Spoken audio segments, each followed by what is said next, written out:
Dianggap remeh. Tekad maksimal dari Flavio Silva. Didatangkan dari Portugal ke Indonesia, Flavio Silva ingin menulis catatan indah bersama Persik Kediri di musim ini. Berposisi sebagai striker serta winger, Flavio bertekad segera beradaptasi dengan sistem dan taktik di Persik Kediri. Saya sudah berlatih 3 hari, dengan Coach Divaldo Alves. Semoga saya bisa bermain dengan cepat, kata Flavio. Ia juga tak masalah, apabila pelatih menempatkannya di sisi kanan, atau bahkan sebagai ujung tombak. Meski sebenarnya, ia ingin diposisikan sebagai penyerang tengah, sebagai pengganti Joanderson de Assis. Kembali lagi, saya siap mendengar dan ikuti arahan dari pelatih. Target saya di sini untuk bermain, dan bekerja sebaik mungkin, ujar Flavio Silva. Ia mengatakan, adapun kendalanya saat ini, ialah masalah komunikasi. Bahasa Inggrisnya memang sudah lancar. Namun, ia belum bisa sama sekali berbahasa Indonesia. Berbeda dengan sang pelatih, Divaldo Alves yang sudah lancar. Namun, ia merasa bahwa di Kediri, bertemu dengan 2 pemain asal Brasil, yaitu Renan Silva, dan Arthur Felix, sangat membantu untuk berkomunikasi. Flavio Silva bahkan ingin dengan cepat untuk bisa beradaptasi dengan kondisi di Indonesia. Flavio mengakui bahwa selama latihan sudah bisa nyetel dengan sistem dan gaya latihan yang dibawa Divaldo Alves. Dan selanjutnya, ia ingin menjadi bagian dari tim ini dengan misi untuk menjauhi dari zona degradasi. Saya berharap kedatangan saya di sini bisa berdampak baik untuk tim. Saya siap untuk bermain jika dibutuhkan. Saya mohon dukungan kalian, tutup sang striker.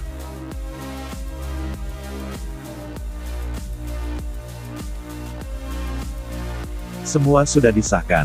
Aji Santoso siap mainkan pemain baru. Persebaya akan membawa kekuatan terbaiknya di laga perdana putaran kedua BRI Liga 1 musim ini. Seluruh rekrutan anyar tim Bajul Ijo sudah disahkan oleh PT LIB selaku operator kompetisi. Mereka ialah George Browen, Muhammad Iqbal, Ze Valente, dan yang terbaru Paulo Victor. George Browen sebenarnya sudah mulai didaftarkan di pertengahan putaran pertama. Ia sudah lolos trial sejak bulan November. Namun, pemain berdarah Inggris itu baru disahkan begitu jendela transfer tengah musim dibuka. Kemudian disusul Iqbal dan Ze Valente, yang dipastikan dapat digunakan jasanya pada pertandingan resmi. Sebelum berangkat ke Tangerang, giliran Paulo Victor yang disahkan. Meskipun baru didaftarkan tengah pekan ini. Meski seluruh pemain anyar diboyong ke Tangerang, tidak ada jaminan mereka bakal diturunkan. Pelatih masih melihat situasi akhir dari kondisi pemain. Seperti yang diketahui, kondisi fisik beberapa pemain baru masih belum pada puncaknya. Khususnya para pemain asing, yaitu Paulo maupun Ze Valente, yang baru saja bergabung latihan dalam kurun waktu sepekan ke belakang. Perlu waktu untuk bisa menyatu dengan tim. Kemungkinan 3 atau 4 pertandingan, semua pemain yang baru bisa menyatu. Imbuh sang pelatih Aji Santoso. Kehadiran pemain baru, diharapkan bisa mendongkrak posisi klasemen Persebaya.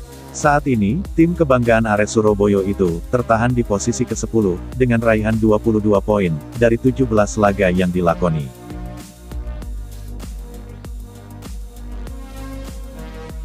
Perombakan berlanjut. Persik Kediri bersih-bersih skuad lagi.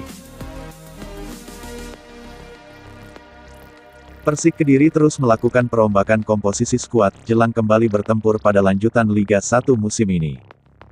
Tim Macan Putih kembali mengurangi jumlah skuad mereka, dengan melepas 3 pemain, serta 1 staf kepelatihan. 2 pemain yang mengisi sektor pertahanan dilepas Persik Kediri, yaitu Samsul Arifin, dan Muhammad Rivaldi. Samsul Arifin memang kontraknya telah habis. Kontrak bek kiri itu, tampaknya tak lagi diperpanjang oleh manajemen.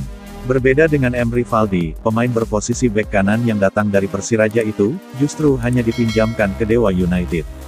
Begitupun dengan sang winger Rahel Radiansyah, juga turut menjalani masa peminjaman ke klub lain. Dengan demikian, secara total Persik Kediri asuhan Divaldo Alves sudah melepas 7 pemain, selama masa transfer paruh musim ini. Sebelumnya, mereka sudah melepas Joanderson De Assis, juga Adi Satrio, serta meminjamkan Muhammad Ridwan ke Dewa United, dan Fandri Imbiri ke Persita Tangerang. Seiring kemudian, Persik Kediri juga kembali mengurangi jumlah personel dalam staf kepelatihan, jelang melakoni putaran kedua ini. Budi Kurnia, yang sejak awal musim bertugas membidangi sektor kebugaran fisik pemain, harus dilepas manajemen. Dia menyusul Danilo Fernando, yang sebelumnya dicopot dari Direktur Teknik.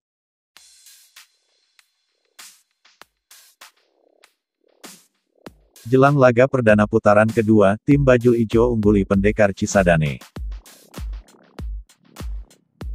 Jelang laga seru pekan ke-19 Liga 1, pasukan Aji Santoso lebih dominan atas sang tuan rumah. Seperti diketahui, Persebaya Surabaya bakal bertandang ke markas Persita Tangerang, yang akan berlangsung pada tanggal 18 Januari. Jelang pertemuan kedua tim, Persebaya Surabaya punya catatan dominan atas tim tuan rumah. Berdasarkan head-to-head pertemuan kedua tim, Persebaya belum pernah kalah saat melawan Pendekar Cisadane. Persebaya meraup 2 kemenangan dan 1 hasil imbang, dalam 3 pertemuan terakhir melawan Persita Tangerang. Bukan cuma masalah head-to-head, performa Persebaya Surabaya juga lebih positif. Tim besutan Aji Santoso itu, mencatatkan 3 kali hasil imbang, 1 kali kemenangan, dan 1 kekalahan dalam 5 laga terakhir. Sedangkan Persita Tangerang, justru sedang dalam performa yang menukik tajam. Tim besutan Alfredo Vera, menelan 4 kekalahan dalam 5 laga terakhir. Catatan buruk dari Persita Tangerang itu, bisa jadi modal Persebaya untuk meraup 3 poin penuh di kandang lawan.